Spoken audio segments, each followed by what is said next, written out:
ఈ వీడియో చూసి నన్ను తప్పుగా అయితే అర్థం చేసుకోవద్దండి. నేను క్యాజువల్గా వాయిస్ వినిపించాలని చెప్పాను. ఏదో రూల్స్ అన్నీ మారాయంట కదా, ఒకరు సౌండ్స్ని కాపీ చేయకూడదు, దానికి కాపీరైట్ వస్తుంది, అది ఇది అని ఏదేదో అంటున్నారు. సో ఒక్కసారనే మనం మాట్లాడదాము అని చెప్పి మీతో మాట్లాడుతున్నానే కానీ, నా ఒపీనియన్ మీకు చెప్తున్నానే కానీ, అయినా ఒక్కటండి, లాస్ట్గా ఒక విషయం ఏం చెప్పాలంటే, ఎవరైతే ఓన్ ఏది క్రియేట్ చేయలేకపోయినా న్యాచురల్ వీడియోస్ చేస్తున్నా ఎవరు సపోర్ట్ అయితే చేయరండి. మీరు అబ్జర్వ్ చేశారా? అందులో ఒక వీడియో ఏముండదు, అలా ఇలా చూస్తుంటే చాలా ఫేమస్ అయిపోతారు. అది కొన్ని వ్యూస్ అంటారా వేలలో దాటిపోయి ఉంటాయి, లైక్స్ అంటారా అందుకే 1K 2K దాటేసి ఉంటాయి.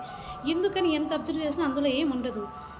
అది ఎందుకో అండి, మన ఆడియన్సే మనల్ని తొక్కాలనుకున్నా, పైకి తేవాలనుకున్నా, ఈ ఒక్క విషయం అయితే చెప్పగలుగుతాను. ఇప్పటివరకు నా సబ్స్క్రైబర్స్ అందరికీ చాలా చాలా చాలా ధన్యవాదాలండి. థ్యాంక్ యూ సో మచ్ అండి.